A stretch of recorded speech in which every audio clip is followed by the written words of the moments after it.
Reconstruction of Ummah, DailyMarkers.com.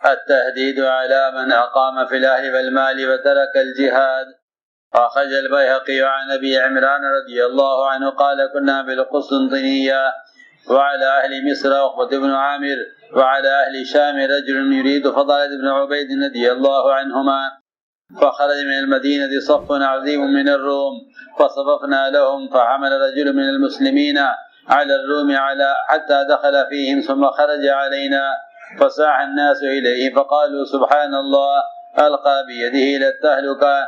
فقام أبو أيوب الأنصاري رضي الله عنه صاحب رسول الله صلى الله عليه وسلم فقال يا أيها الناس إنكم لتؤولون هذه الآية على هذا التأويل، إنما أنزلت هذه الآية فينا معشر الأنصار، إنا لما أعز الله دينه وكسر ناصروه فقلنا فيما بيننا بعضنا لبعض سرا من رسول الله صلى الله عليه وسلم إن أموالنا قد ضاعت، فلو أقمنا فيها فأصلحنا ما ضاع منها، فأنزل الله عز وجل يرد علينا ما هممنا به، فقال أنفقوا في سبيل الله ولا تلقوا بأيديكم إلى التهلكة، فكان التهلكة في الإقامة التي أردنا أن نقيم في أموالنا نصلحها، فأمرنا بالغزو، فما زال أبو أيوب رضي الله عنه غازيا في سبيل الله حتى قبضه الله عز وجل.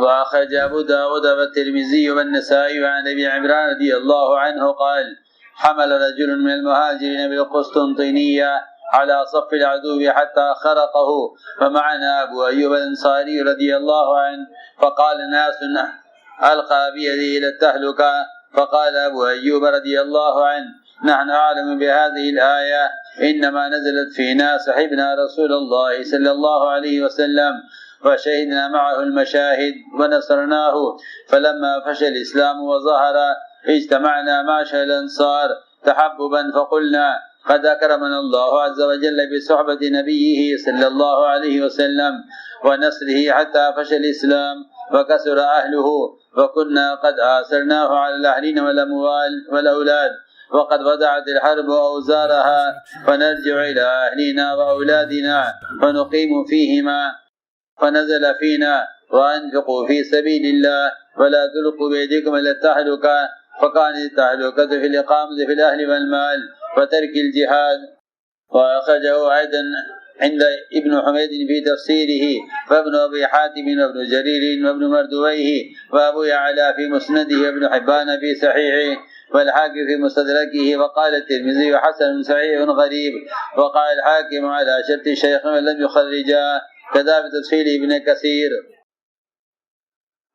میرے دوستو بزرگ عزیزو، اس امت کا امتیاز دعوت میں ہے، اس امت کا امتیاز دعوت سے ہے، اس لیے کہ قرآن حدیث اس بات کے گواہ ہیں کہ یہ امت دعوت اللہ کے بغیر افضل امت نہیں ہو سکتی۔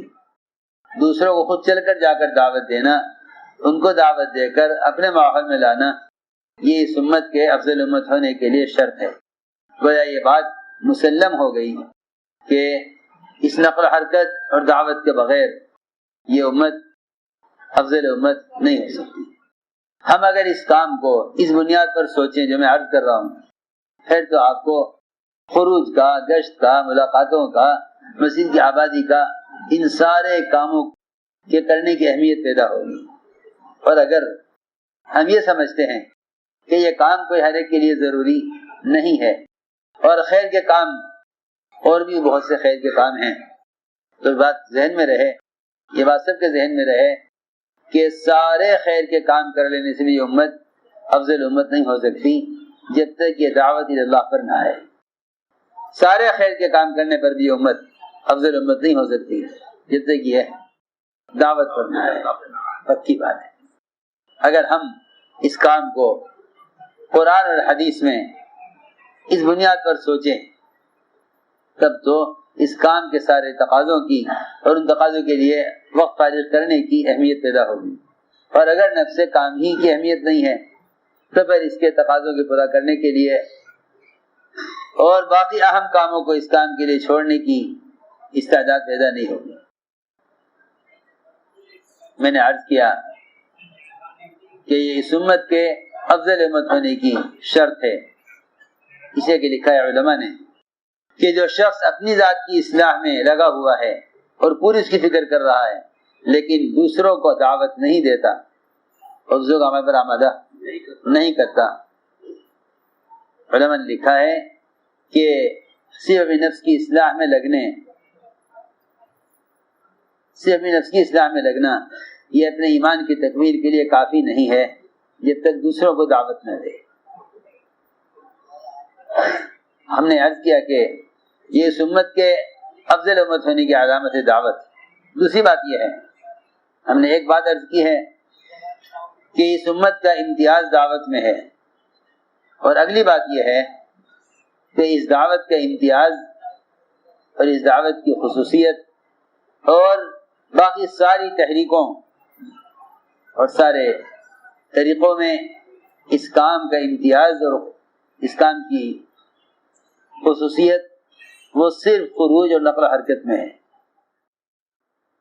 خروج اور نقل و حرکت یہ اس دعوت کے کام کا قوام ہے. دعوت کے کام کا قوام ہے. قوام اسے کہتے ہیں جس پر مدار ہوتا ہے کسی چیز کے انتظام کا، اسے قوام کہتے ہیں. خروج اور نفر دعوت کا قوام ہے. اگر خدا نہ کرے کام کرنے والوں میں خروج کی کمی ہے اور اللہ نہ کرے ان کو اپنے مقام پر رہ کر کام کرنا خروج کے مقابلے میں بہتر اور افضل اور اہم معلوم ہونے لگے تو پھر سمجھ لینا کہ دعوت تو یہ ہے نہیں. دعوت تو یہ نہیں ہے کہ جس میں خروج کو چھوڑ دیا جائے. دیکھو میں تم سے ضروری باتیں عرض کر رہا. 1 سال کا خروج چھوٹ جانا اللہ کے رسول اور صحابہ کرام کی ناراضگی کا سبب تھا. اللہ کے رسول اور صحابہ کرام کی ناراضگی کا سبب تھا 1 سال کا خروج چھوٹ جانا. حکام بن مالک کے اللہ کے راستے میں نکلنے میں صرف تاخیر پر جو ناراضگی ہوئی ہے وہ امت کو سمجھانے کے لیے تھی کہ اللہ کے راستے میں نکلنے میں تاخیر کرنا اللہ کی ناراضگی کا سبب ہے. ایسا فرماتے تھے اس راستے میں نکلنے میں تاخیر کرنا یہ اس راستے کے خروج کو چھوڑ دینا موجب عذاب ہے. کیا ہے؟ موجب عذاب ہے.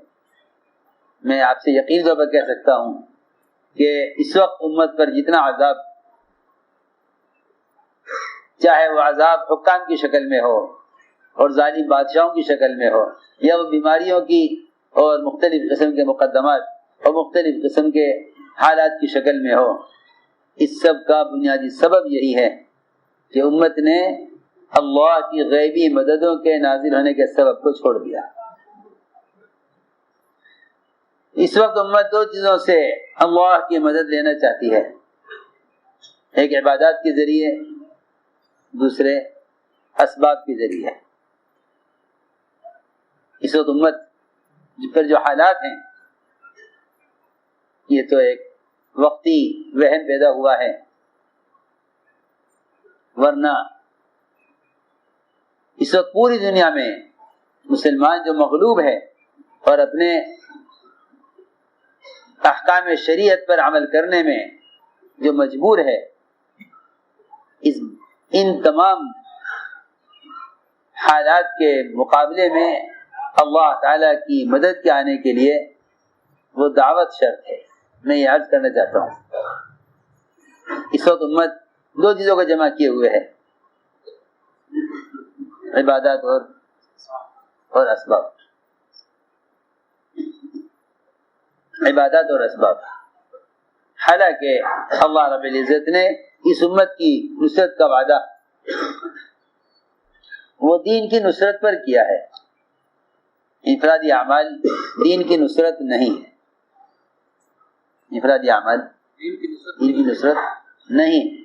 ہمارے ایسا کا ملفوظ ہے، ملفوظات میں چھپا ہوا ہے کہ جو شخص اپنی ذات سے پورے دین پر چل رہا ہے وہ دیندار کہلائے گا مگر دین کا مددگار نہیں ہے. دین کا مددگار نہیں ہے. ہم نے عرض کیا کہ اس وقت کے حالات میں پوری امت اگر اللہ تعالیٰ کی وہ غیر مدد چاہتی ہے جو دور صحابہ میں نازل ہوئی تو اس کے لیے بنیادی شرط یہ ہے کہ امت دعوت پر آ جائے. چنانچہ حضرت نے حیات الصحابہ کو مرتب ہی دعوت کو سمجھانے کے لیے کیا تھا. ہمارے علماء حیات الصحابہ کے پڑھنے کا اجتماعی حلقوں میں اہتمام فرمائیں، چاہے وہ دعوت کے مراکز ہوں یا وہ شب گزاریوں کے اعتکاف کی مسجدیں ہوں یا وہ مسجد جماعت کا ماہانہ جوڑ ہو. اصل میں اس کتاب کے ذریعے امت کے اندر خروج کی اہمیت کو زندہ کرنا ہے. اس کتاب کے ذریعے امت میں خروج کی اہمیت کو زندہ کرنا ہے.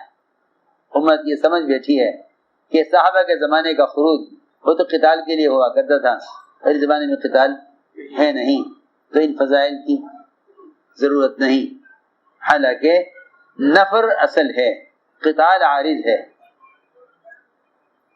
نفر اصل ہے، قتال عارض ہے. نفر کے جو مقاصد ہیں وہ قتال کے مقصد سے بہت اعلیٰ ہیں. نفر کے جو مقاصد ہیں وہ قتال کے مقصد سے بہت اعلیٰ ہے. اس لیے کسی عارض پر فضائل خروج کے فضائل کو محمول کرنا یہ کوئی عقل بندی کی بات نہیں ہے. ہم نے عرض کیا کہ خروج کے مقاصد قتال سے بہت اعلیٰ ہیں. کیوں؟ اس لیے کہ تعلیم اور تزکیہ اور دعوت یہ نبی کی بعثت کا اصل مقصد ہے. کہ امت کو جہنم سے بچانا خروج کا مقصد ہے. امت کو جہنم میں پہنچانا یہ نبی کی بعثت کا مقصد ہے، نہ یہ صحابہ کے خروج کا مقصد ہے. اس لیے ہم نے حیات الصحابہ میں جو عنوانات قائم کیے ہیں انہیں دھیان سے پڑھنا اور پورے کام کی تطبیق اور پورے کام کی تفہیم اور پورے کام کو سمجھانا، ان عنوانات پر یہ میں آپ سے سب سے عرض کرتا ہوں کہ یہ ایک امانت ہے. یہ ایک امانت ہے. اور صحابہ والے جذبے، صحابہ والے طریقے اور اللہ کے راستے میں صحابہ والی احتساب پر نکلنا اس سنت کا احیاء کام کرنے والوں کی ذمہ داری ہے. ورنہ لوگ اس راستے میں نکلنے کو صرف قلم نماز سیکھنے کا مدرسہ سمجھتے ہیں. یہ اس کام کا اصل مقصد نہیں تھا. ارتداد کی ہواؤں کو روکنا، امت کو فرائض کی ادائیگی پر لانا، امت کو جہالت سے نکالنا، بس یہ صحابہ کے نفر کا مقصد تھا. اور یہ اس زمانے میں ہماری جماعتوں کے پھرنے کا اصل مقصد ہے. اس لیے دوستو امت کے مال کا سب سے بڑا مصرف اللہ کے راستے کا نفر اور خروج ہے.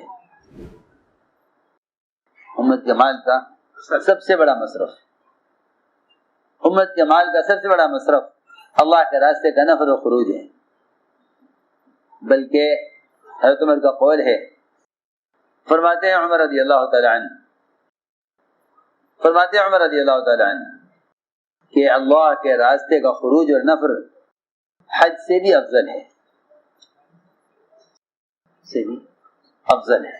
پوچھا کسی نے کہ اللہ کے دین کی محنت کے لیے نکلنا. حضرت نے فرمایا کہ ہاں بے شک حج بہت اچھا کام ہے اور بڑے خیر کا کام ہے، لیکن میں کہتا ہوں کہ اللہ کے راستے میں اللہ کے دین کو قائم کرنے کے لیے نکلنا حج سے افضل ہے. اس کا کیا مطلب ہے؟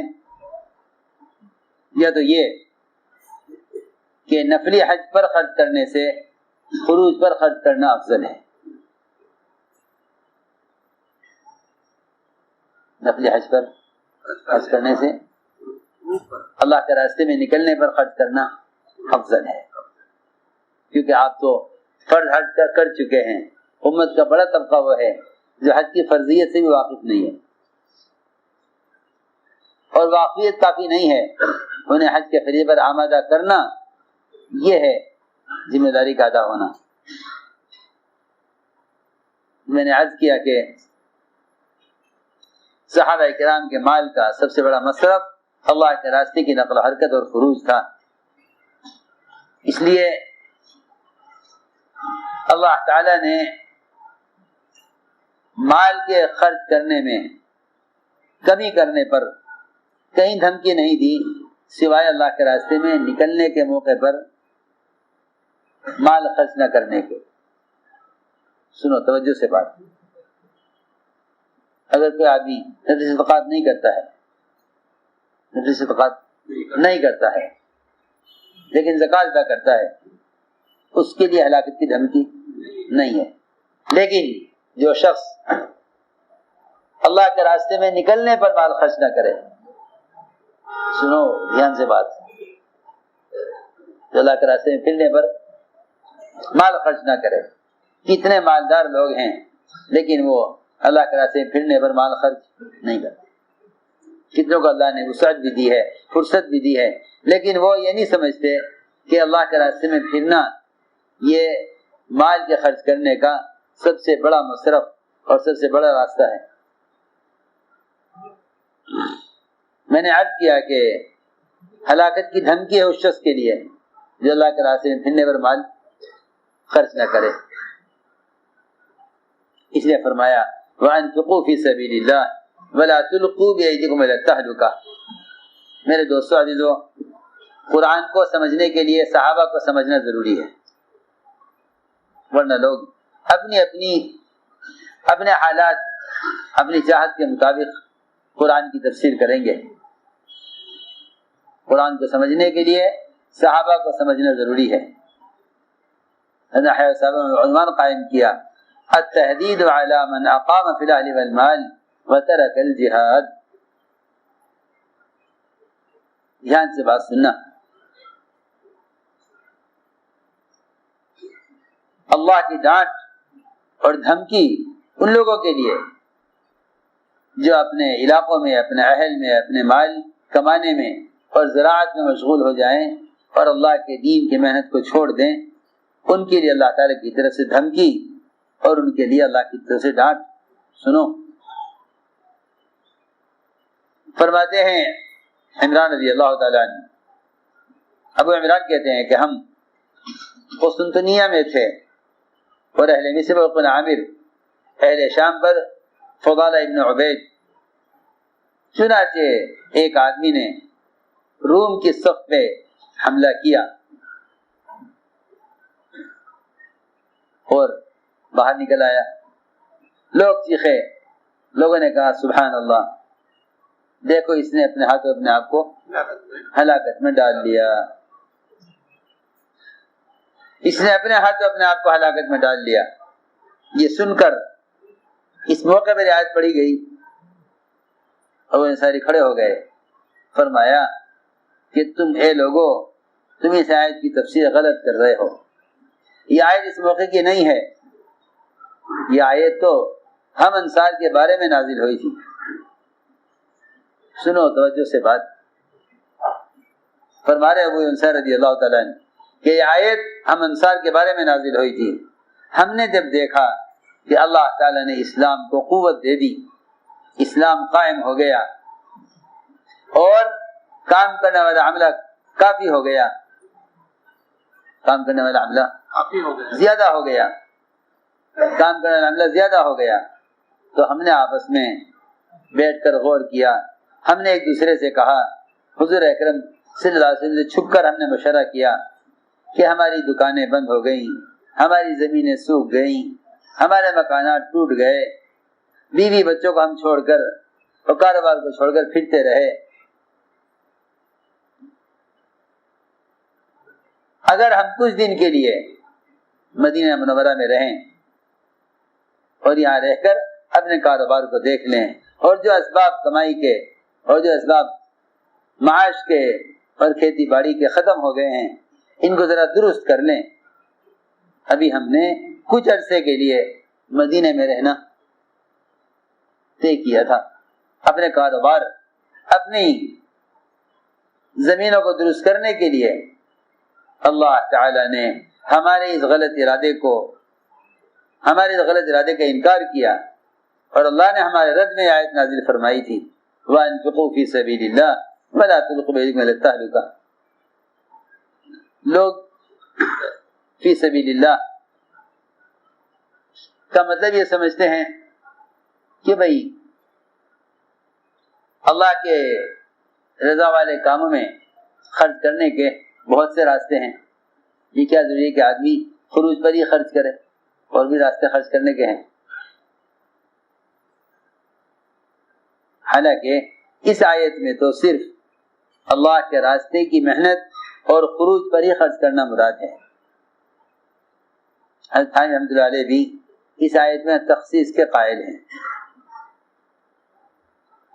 حضرت تھانوی رحمۃ اللہ علیہ بھی اس آیت میں تخصیص کے قائل ہیں کہ ہاں اس سے اللہ کے راستے کے خروج پر خرچ کرنا ہی مراد ہے، کیونکہ آپ کو دیکھ رہے ہیں آپ واقعہ، اس میں انصار نے یہ نہیں کہا تھا کہ ہم بیواؤں پر، یتیموں پر، مسکینوں پر مال خرچ نہیں کریں گے، کہ اللہ نے کہا ہو کہ نہیں اللہ کے راستے میں خرچ کرو، حالانکہ ان کا ارادہ یہ نہیں تھا، یا ان کا ارادہ زکوٰۃ روکنے کا نہیں تھا، یا ان کا ارادہ بیواؤں یتیموں مسکینوں پر خرچ کرنے کا سے مال روکنے کا نہیں تھا، ان کا ارادہ اللہ کے راستے میں نکلنے میں کچھ دن کے لیے تاخیر کر کے مدینہ منورہ میں رہ کر اپنے کاروبار، اپنی کھیتی باڑی، اپنے زمینداری کو درست کرنا تھا۔ اللہ نے اس پر آیت نازل فرمائی، وَأَنفِقُوا فِي سَبِيلِ اللَّهِ، اللہ کے راستے میں پھرنے پر مال خرچ کرنے میں کمی مت کرو، ورنہ اپنے ہاتھ اپنے آپ کو ہلاکت میں ڈال لو گے۔ فرماتے ہیں ہلاکت یہ تھی کہ ہم نے ارادہ کیا تھا کہ ہم مدینے میں رہیں اور اپنے کاروبار کو ذرا درست کر لیں، حالانکہ ہمیں حکم دیا گیا تھا اس کا، اللہ کے راستے میں نکلنے کا اور اللہ کے دین کی محنت کا۔ فرماتے ہیں ابو انصار رضی اللہ تعالیٰ عنہ اس آیت کے بعد برابر اللہ کے راستے میں پھرتے رہے، یہاں تک کہ اللہ نے ان کو وفات دی۔ ایک روایت میں ہے، فرماتے ہیں ابو انصار رضی اللہ تعالیٰ عنہ، کسی نے پڑھی آیت القا بیدی الی التہلکہ، ابو انصار نے فرمایا ہم اس آیت کو تم سے زیادہ جانتے ہیں، آیت ہمارے بارے میں نازل ہوئی ہے، ہم حضور اکرم صلی اللہ علیہ وسلم کی صحبت میں رہے، سنو غور سے، ہم آپ کی صحبت میں رہے اور ہم نے بہت موقع پر آپ کا ساتھ دیا اور ہم نے ہر طرح سے آپ کی مدد کی، لیکن جب اسلام پھیل گیا اور اسلام غالب آ گیا کفر پر، تو ہم انصار نے اللہ کے رسول سے محبت کے ساتھ، منافقین کی طرح نہیں بلکہ اللہ کے رسول سے محبت کے ساتھ ہم نے آپس میں بیٹھ کر یہ غور کیا کہ اللہ تعالی نے ہمیں عزت بخشی آپ کی صحبت کی، اور ہمیں اللہ نے موقع دیا آپ کی مدد کا، یہاں تک کہ ہماری اس محنت و کوشش پر اللہ نے اسلام کو پھیلا دیا اور مسلمان زیادہ ہو گئے، اور ہم نے ہمیشہ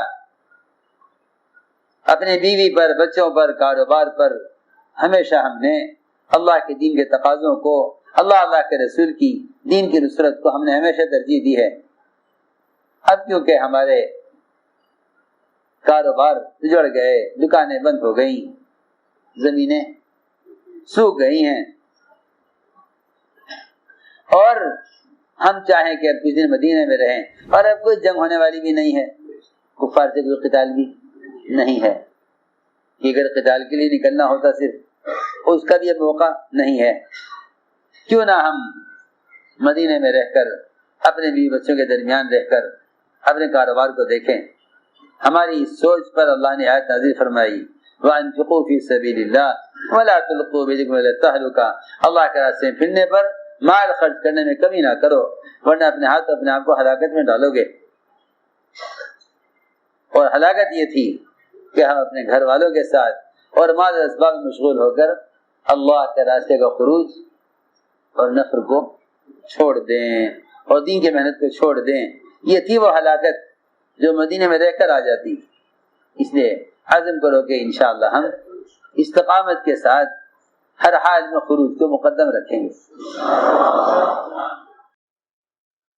اللهم صل على سيدنا مولانا محمد وعلى آل سيدنا مولانا محمد كما صليت على إبراهيم وعلى آل إبراهيم إنك حميد مجيد.